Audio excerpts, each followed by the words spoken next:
This is a 69 News special report.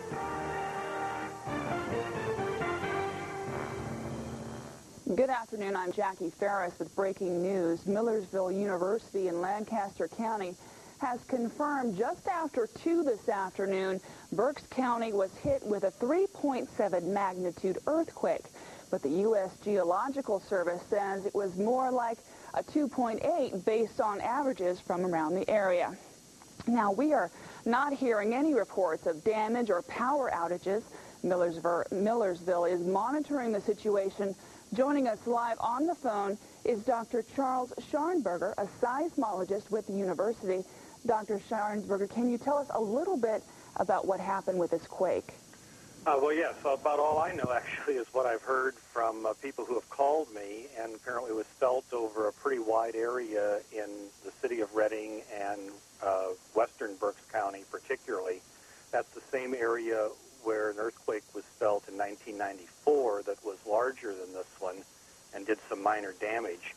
I was estimating the magnitude to be, 3.5 or a little higher. I understand the USGS now says 2.8. The final number may come in somewhere in between that.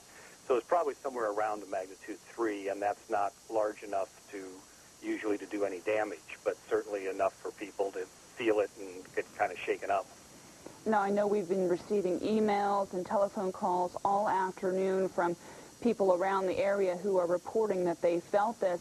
Now, can you tell me if they're going to be feeling any more tremors or aftershocks over the next few hours or days? Well, of course, I can't say definitely, but I think there's a good chance that there would be some additional shocks felt. You never know. I mean, it's really hard to predict, but it would not be surprising if there were some more. Now, of course, when you think Pennsylvania, especially Berks County, one of the first things that comes to your mind is an earthquake.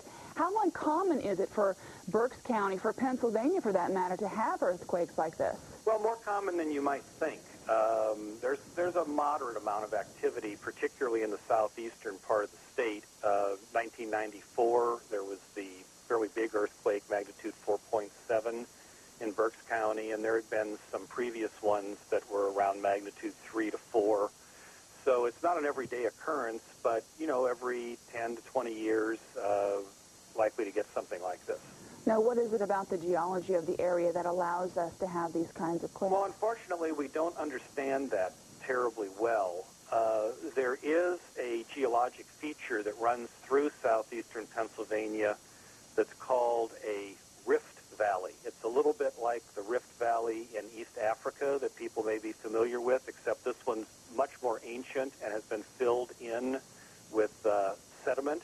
And it's not really in any obvious way active, like there's no volcanic activity or anything, but it may be just because of this very ancient sort of dead rift is still a zone of weakness where from time to time the present-day stresses that are acting in the Earth's crust can cause the rock to break and produce small earthquakes. But that's just kind of a speculation. We don't really have a very good handle on what's underlying these earthquakes that we have in the eastern part of the U.S.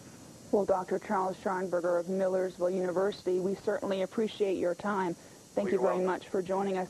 Now, as I mentioned a few moments ago, we have received a couple of emails from viewers at 69 News, and we wanted to read you some of them. This one is from Sharon, and she writes, I was in my kitchen when the earthquake rolled through from one side to the other. It lasted seconds, sounding like a large truck or train lumbering by. Transformers from Christmas decorations fell off the outlets on the wall from the vibration, and knickknacks on the shelves vibrated. No damage that I know of. I live in an older home in Wyomissing. We also have something from Lisa. She tells us, yes, we felt the earth shake, and we had some rocks roll down around us. We live in Upper Van Reed Road across from the back of the body zone. My husband thought it was a truck accident or an explosion. Having lived in California, I said it was an earthquake. It was quite frightening. Our dogs, golden retrievers, were very unsettled almost immediately before it happened. Now, 69 News is staying on top of this story and anything that might develop. Join us tonight at 5 and 6 for the latest details. I'm Jaccii Farris. Have a good afternoon. This is a 69 News special report.